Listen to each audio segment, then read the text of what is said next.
À Polytechnique Montréal, il y a bien des hommes à cette journée porte ouverte. 76 % des étudiants sont des hommes. À Polytechnique, on performe quand même bien. Par contre, de plus en plus de femmes veulent devenir ingénieurs. C'est pas parce que c'est un domaine plus masculin que je suis pas capable. Donc, je continue à pousser, puis je suis en 4e année génie mécanique, je suis encore là. Donc, je pense que c'est la preuve qu'en effet, je suis capable. Sabrina Wattel fait partie d'une équipe d'étudiants en génie qui participent à des concours internationaux. Ils doivent construire et faire voler un petit appareil capable de transporter la plus grande charge possible. L'an dernier, l'équipe est allée au Texas. Premier essai, la catastrophe. C'est vraiment là qu'on a pu constater qu'il y avait vraiment une différence entre ce qu'on apprend en classe, la théorie et la pratique. L'équipe travaille d'arrache-pied et modifie l'aile de l'avion pour la deuxième journée de compétition. Bravo, il décolle. Oh my God! Mais, catastrophe plus grave encore. On a tombé. Donc, on était Disons-le, vous avez craché. On a craché, oui. Les avions ne sont pas encore inventés en 1873 quand l'École polytechnique est créée. L'institution grandit avec des hommes, que des hommes. Les années passent et il n'y a encore que des hommes. Regardez la promotion de 1962-63. Des hommes, des hommes, des hommes, et là, finalement, Michèle Thibodeau, une première femme diplômée en génie civil. Et celle-là, c'est moi. 51 ans plus tard, je suis Michèle Thibodeau de Guire et je suis maintenant présidente de Polytechnique. De pionnière à présidente. Il n'y avait rien pour attirer les filles.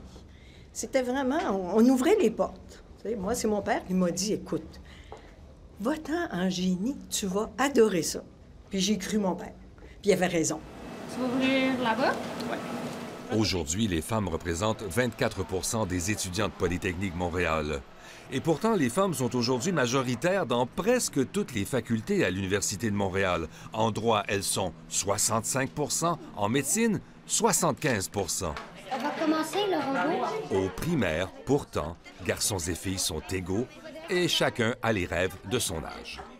Toi, tu voudrais être actrice. Et toi, qu'est-ce que tu voudrais être? Moi, professeur de 5e année, 6e année.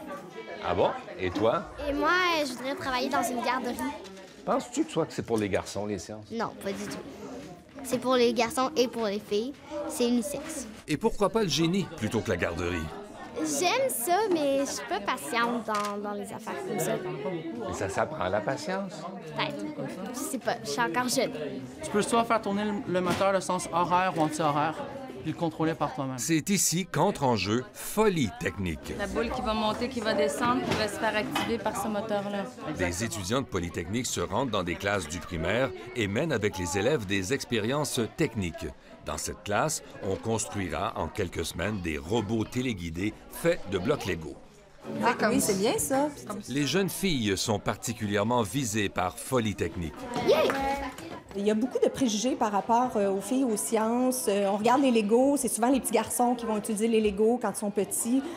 Donc, des choses comme ça leur permet vraiment de toucher puis de dire, bien, finalement, ça va bien, puis je suis capable de le faire puis de le réaliser, là. Si elles s'intéressent aux sciences dès le primaire, les jeunes filles pourraient continuer au secondaire, puis au cégep. Et qui sait, cégepiennes, elles viendront s'informer à la journée porte ouverte de Polytechnique Montréal, prêtes à plonger dans ce monde d'hommes. Ça me fait pas peur. Je trouve que c'est des défis à relever, d'essayer de se démarquer en tant que femme dans des domaines qui sont traditionnellement réservés aux hommes. Vous aimez ça être pionnière, vous? Oui, j'aime ça diriger. Si je peux diriger des hommes, c'est encore mieux. 24 % de femmes en génie, est-ce que ça vous satisfait? Non. Non, je suis sûre qu'il y a plus que 25 % de femmes qui auraient ces aptitudes à faire des études en génie. Qu'est-ce qui les bloque? Qu'est-ce qui les bloque? Bien, je dirais pas qu'est-ce qui les bloque. Je vais regarder plutôt le chemin qu'on a fait. Michèle Thibodeau était bien seule à l'époque. Aujourd'hui, quoique minoritaire, les femmes sont quand même des centaines à étudier le génie à Polytechnique Montréal.